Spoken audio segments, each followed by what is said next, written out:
So apparently the organizers of the Paris Olympics have issued some sort of apology for the mockery of the Last Supper. I mean, it wasn't really like an apology. We're actually going to watch their apology in just a second. But I mean, this guy thinks that they're only apologizing because they're losing money.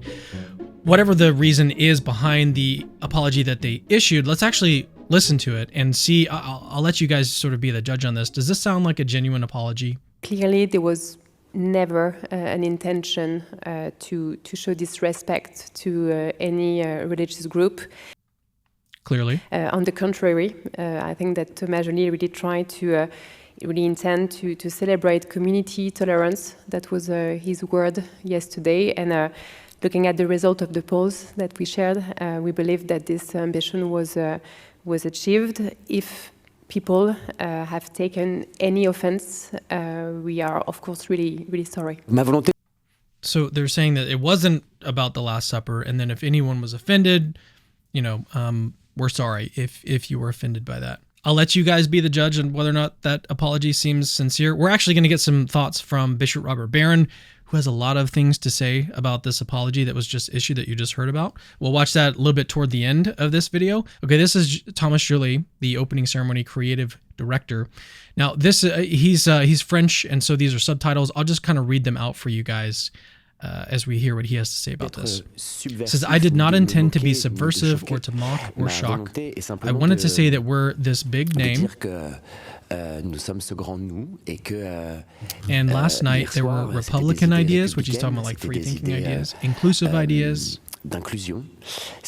ideas of kindness, of generosity, ideas of solidarity,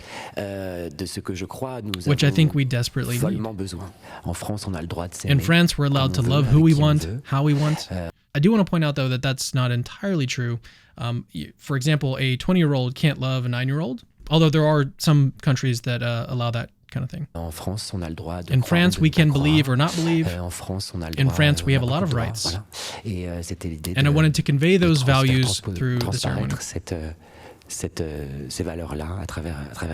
Okay, now some people are saying that this is, it wasn't about the Last Supper. There's no correlation at all. It's all about this Greek god Dionysus. This guy makes an interesting point, though. He says that the name of the presentation is literally called La scène sur une scène sur la scène. And that's in French. I'm probably butchering it to death. But it's all, in French, it's all supposed to sort of flow together and sound the same. But then the actual English translation of this is the Last Supper on a stage on the scene. Let me click on this really quickly and show you that he's got a little bit more evidence for this. He's got this article here that actually was originally posted on The Wrap. Let me see if I can pull it up here. Yeah, so the title of this article, Paris Olympics producers say the Last Supper inspired that opening ceremony scene. And they've got a quote from some producers that actually sort of confirm this. So we'll read that in just a second. I want to start actually here in the article. The scene in question featured a line of drag performers posing shoulder to shoulder. I'm sure you guys have all seen this, unfortunately, on a Parisian bridge before turning the bridge into a fashion-forward catwalk. Later, those same queens celebrated over a meal where the dish was revealed to be a nearly nude man painted blue. Many, including Joly and the official Olympics Games X account, said that the scene is, quote, an interpretation of the Greek god Dionysus that makes us aware of the absurdity of violence between human beings. Something kind of interesting to note here is, aside from the question of whether or not they were actually trying to target and try to imitate the Last Supper scene, they're trying to convey some sort of message, which I think a lot of people would interpret as a sort of political message. What I want to point out is that this actually contradicts the Olympic Charter. Here it is. No kind of demonstration or political, religious, or racial propaganda is permitted in any Olympic sites, venues, or other areas. Apparently, maybe it's okay when, it has to do with an opening ceremony in Paris, though. If you just open this Olympic Charter and you search for political, there's all sorts of prohibitions against doing anything political.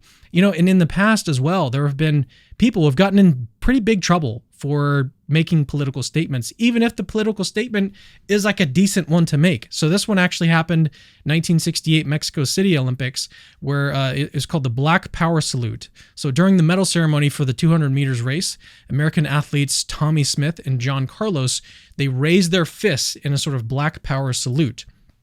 And this act was like a protest against racial discrimination and inequality in the United States, which again is not necessarily a bad thing. It's kind of good to fight against that and promote equality and stuff. So it's a good value to promote.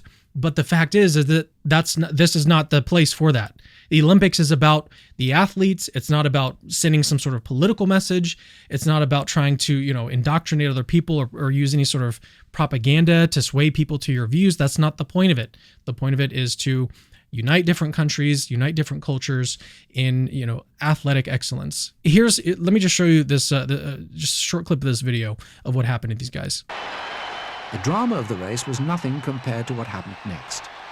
During the medal ceremony, Smith and Carlos raised a single gloved fist as a symbol of protest at the treatment of blacks in the USA. They were ordered out of the Olympic Village and were suspended by the US Olympic Committee. Smith would be the last US sprinter to climb the winner's podium for 16 years. Okay, so literally all they did was raise a fist and then they're gone. They're out of here. And again, the message that they gave wasn't a bad one. It's all about equality, but that's not what the Olympics is about. It's never been about that. It's never been about trying to send some message that you think is important to send to people. Okay, now they go on and say, though, others, including a statement from Paris 2024 producers obtained by the Rap Sunday, said that it was in fact inspired by Da Vinci's famous painting, a skewing of the religious imagery that has been slammed by the Christian right as a mockery of Jesus Christ. Quote, for the festivities segment, Thomas Joly took inspiration from Leonardo da Vinci's famous painting to create the setting. Producer said in the statement, quote, clearly there was never an intention to show disrespect towards any religious group or belief. Joly is not the first artist to make a reference to what is a world-famous work of art. From Andy Warhol to The Simpsons, many have done it before him, which again just goes to show that it was intentional, at least according to some of these producers that have talked with the Rap. So I told you guys we'd listen to Bishop Robert Barron share some of his thoughts on this apology. Let's go ahead and listen to what he's got to say. This is Bishop Barron. A few days ago I did a video complaining about this outrageous opening ceremony at the Olympics, and the video went viral, and frankly I had no intention of returning to the issue until this morning. I saw the so-called apology from the organizing committee, and I thought it's anything but an apology. In fact, it's kind of a masterpiece of woke duplicity. And so I just wanted to say a few things, because if they felt this is meant to mollify Christians, I would think again. Here's some of the things that were said. Clearly, there was never an intention to show disrespect to any religious group.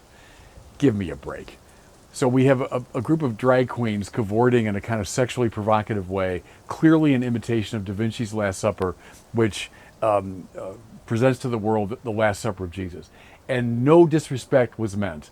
You think anyone takes that seriously? I love this. We tried to celebrate community tolerance. Yeah, tolerance. Except for those pesky 2.6 billion Christians on the planet.